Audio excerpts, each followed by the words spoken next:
Guys, as you can see, it's a winter wonderland out here, but that isn't going to stop us from driving the TRX4 Sport today or getting this Diatone 339 Pro with that Falco X goodness flying around out here today. So let's go inside and get that going. Like and subscribe. See, we already have two going on right here, the original one and the new one. I've test hovered it, I know it works, so let's go back to the old man in front of the computer type of talking head video, and I'll show you guys how to get this thing done, give you some pointers on some issues that you might run into when trying to get this thing running. Let's go. This is the Diatone GTB339 Pro, made in partnership with Flight 1, that comes pre-flashed, ready to go with Falco X. All you got to do is solder up a receiver to it, run through the configuration menu in like 2 minutes. But first, we got to get this thing out of the box, and we'll take a look at what is going on inside. So let's go to the bench right now and take a look at that. So this is what it all looks like when it's all said and done. This is my first GTB 339 Pro. This is the one that finally came in that I ordered a while ago, and after Chinese New Year, they finally got them in. You can see it's labeled a GTB 339 Pro now. A lot different than the packaging that it came in before. It was a different looking Diatone box. Tells you all the components that's inside here. TBS Nano Pro 32, RUNCAM Nano 2. Of course, it has the Mamba F411 all-in-one board on there, pre-flashed with Falco X. Also, I should say the latest revision of Falco X. We'll take a look at that here in a second, though. We get the usual stuff, stickers, here's your flight controller layout, all that kind of stuff.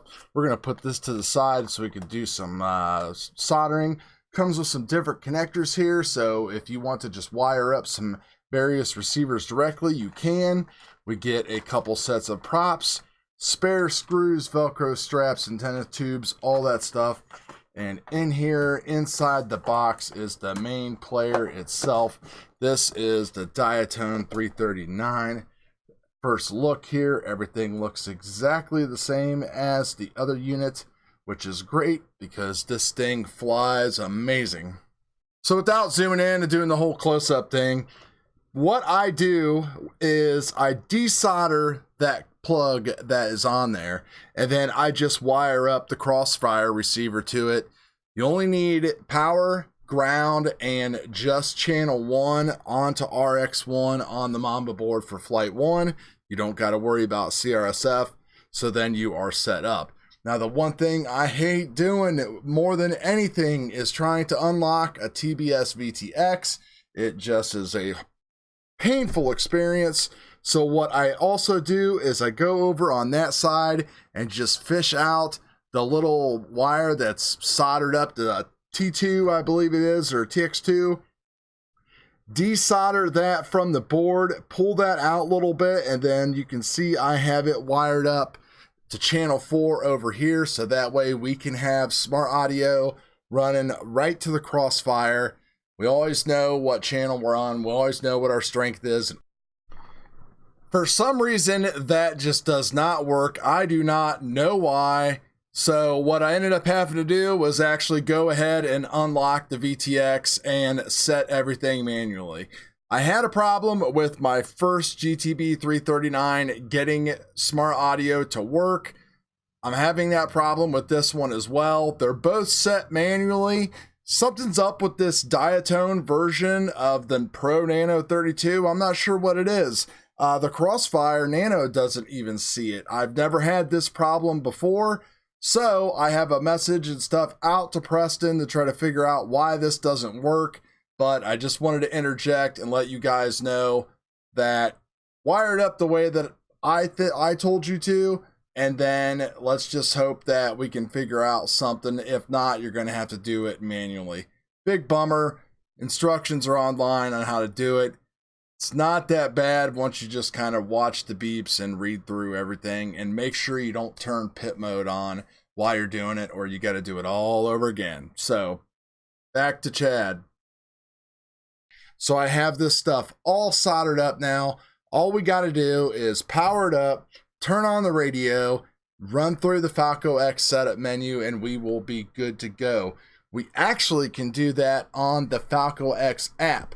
So what I'm going to do is just go ahead and fire up the Falco X configurator, and then we are going to plug in the flight controller here, and we can just run through and set stuff up. So the first thing we'll do is just turn on the radio, and we're going to have to plug in the USB wire here. It's a little tight fit with my adapter, but it is not impossible, which is a nice thing. And you can see right away that it is searching for, hey, what kind of receiver and stuff do you guys have hooked up? So I'm going to go ahead and just plug in a battery, and it is automatically going to set.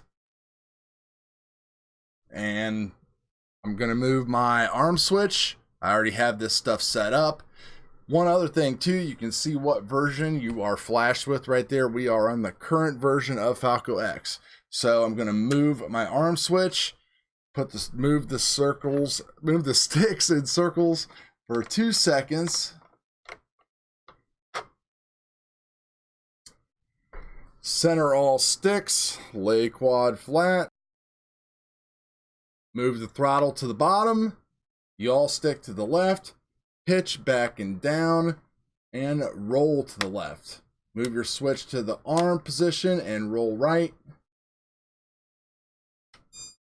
And that's it. It's all set up. We can do the rest of this all right through the OSD. We're going to go ahead and power cycle our flight controller.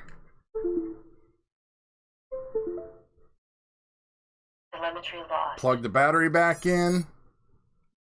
Telemetry recovered. And right away we can see that we're getting our OSD information, which means that we're set up and we're ready to fly. And we'll go ahead and switch over to the bench here, and we'll take a look at CROSSFIRE to make sure that we have that all set up and working right.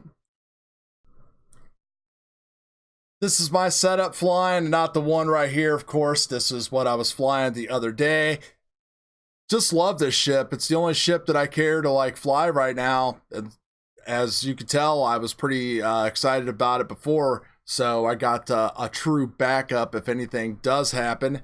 Even though I like flying my toothpick, but this still, I think, is way better in my opinion, especially with Falco X. So, Wild Willie preset. I use freestyle rates. I kind of changed them around a little bit. One other thing that's kind of important that I do, there's no throttle curve setting in Falco X particularly. You can chop throttle at the top and everything if you want to. I chop the throttle and scale it to 85%. It's called motor output in there. And then the other thing that you might want to do, so that way your hover point is the same, is make that throttle curve in your TARANIS, just kind of shift it over a little bit and give a little bit of slope at the bottom. That way, if you like having your 5-inch hover point around 15 to 20% throttle, it'll be there on this too. Help you maintain everything a lot better, give you a lot more confidence when you're flying, shooting gaps, everything like that. You can see our RSSI running on CROSSFIRE. Make sure if you see 47 on Falco X that you go into channel 8 and change that to RSSI and spit that out like the old way that we used to have to do in beta flight.